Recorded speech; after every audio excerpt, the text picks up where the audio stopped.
Catholic pilgrims, as we learn from one of Spain's most revered saints, Saint Teresa of Avila, a spirited doctor of the Church. Join me, Amy Thomas, once a week as we read from Saint Teresa's book, The Interior Castle.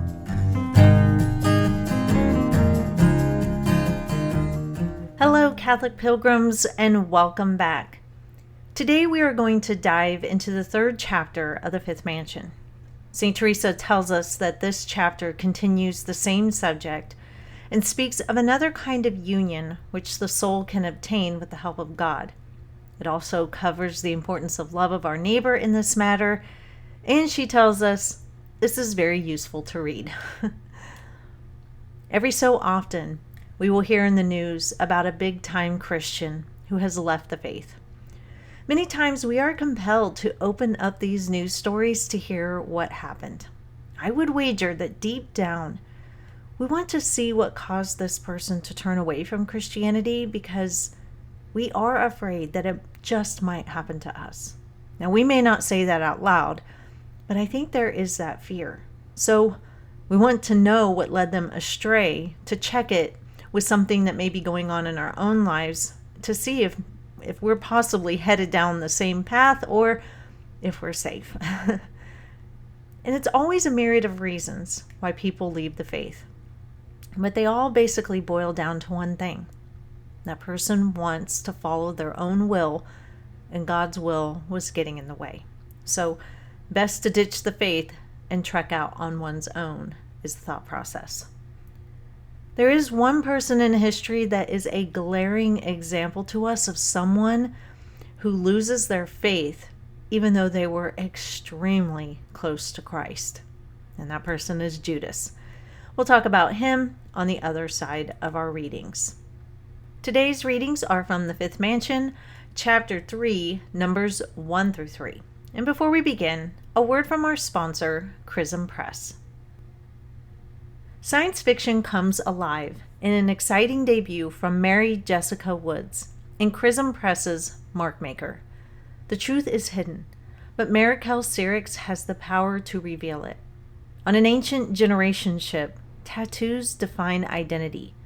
But when Maricel breaks his oath, he discovers the truth behind the misery of the outcasts. Markmaker is a mesmerizing tale that will leave you wanting more. Go to chrismpress.com to purchase your copy, and if you use the coupon code PILGRIM15, you get 15% off your first order. Okay, let's dive into our readings. Let us return to our little dove and see what graces God gives it in this state. This implies that the soul endeavors to advance in the service of our Lord and in self-knowledge. If it receives the grace of union and then does no more, thinking itself safe, and so leads a careless life, wandering off the road to heaven, that is, the keeping of the commandments, it will share the fate of the butterfly that comes from the silkworm, which lays some eggs that produce more of its kind and then dies forever. I say it leaves some eggs, for I believe God will not allow so great a favor to be lost, but that if the recipient does not profit by it, others will. For while it keeps to the right path, this soul, with its ardent desires and great virtues, helps others and kindles their fervor with its own. Yet even after having lost this, it may still long to benefit others and delight to make known the mercy shown by God to those who love and serve Him. I knew a person to whom this happened. Although greatly erring, she longed that others should profit by the favors God had bestowed on her and taught the way of prayer to people ignorant of it, thus helping them immensely. God afterwards bestowed fresh light upon her. Indeed, the prayer of union had not hitherto produced the above effects in her. How many people there must be to whom our Lord communicates Himself, who, like Judas, are called to the apostleship and made kings by Him, as was Saul, yet who afterwards lose everything by their own fault. We should learn from this, sisters, that if we would merit fresh favors and avoid losing those we already possess, our only safety lies in obedience and in following the law of God. This I say, both to those who have received these graces and to those who have not. In spite of all I have written, there still seems some difficulty in understanding this mansion. The advantage of entering is so great that it is well that none should despair of doing so, because God does not give them the supernatural gifts described above. With the help of divine grace, true union can always be attained by forcing ourselves to renounce our own will and by following the will of God in all things. There are two topics I want to cover today from our readings: Judas, and what happens if you never receive the supernatural gifts that God uses to bring about special union with Him. But let's focus on Judas first. Time and again, St. Teresa has reminded us with each mansion that we enter that there is always a chance we can lose the state we are in. The fifth mansion is no different. She says, quote, "Let us now return to our little dove and see what graces God gives it in this state." This implies that the soul endeavors to advance in the service of our Lord and in self-knowledge. If it receives the grace of union and then does no more, thinking itself safe, and so leads a careless life, wandering off the road to heaven, it will share the fate of the butterfly that comes from the silkworm, which lays some eggs that produce more of its kind and then dies forever. Unquote.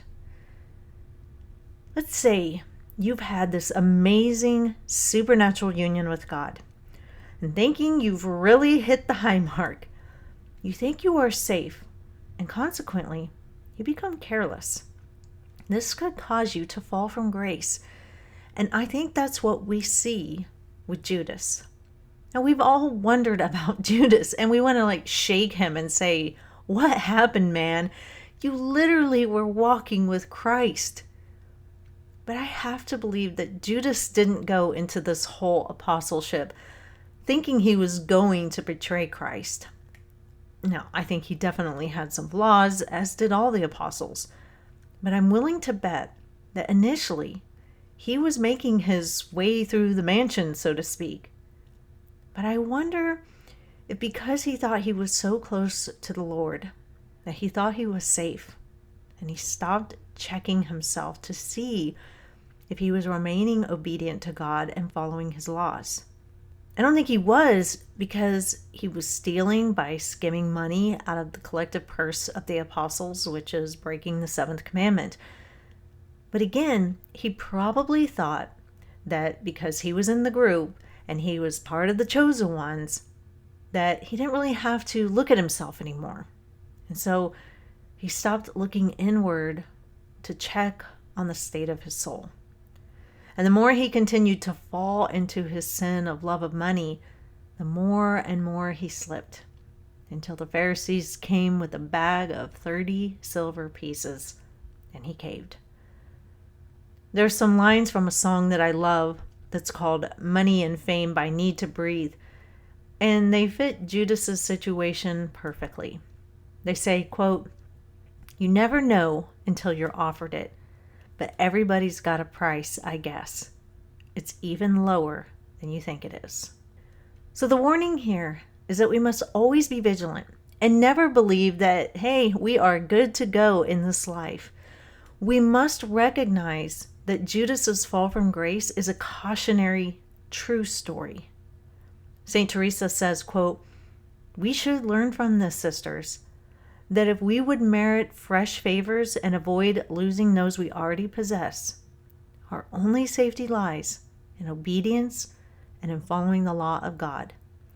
This I say, both to those who have received these graces and to those who have not." Unquote. The next thing I want to focus on is what St. Teresa talks about in the third number. As we've read through this book, you may have said to yourself, "Man, I just can't relate to all these special graces, this divine union that she speaks of. Nothing." And I felt similar things when I read about some of the lives of the saints. A few just lived on the Eucharist alone. Some had visions that led to great things like St. Faustina and the Divine Mercy Chaplet. Some could spend hours in prayer that was completely keyed into God, like St. John Paul II or Venerable Fulton Sheen. There are so many others that I could list, and when I read about these saints, there's a tendency to say, why not me? Why doesn't God give me these special favors? It may even cause some of us to feel despair, like we just don't have what it takes to be a saint. But St. Teresa doesn't want us to worry. Everyone's path to sainthood looks different. Some saints will have these special graces which give them divine union with God, and some of us may never experience that. Some of us may seem, ordinary. And St. Teresa assures us today that we don't have to have these very special supernatural graces to make it through the mansions. She says, quote, "With the help of divine grace, true union can always be attained by forcing ourselves to renounce our own will and by following the will of God in all things." Unquote.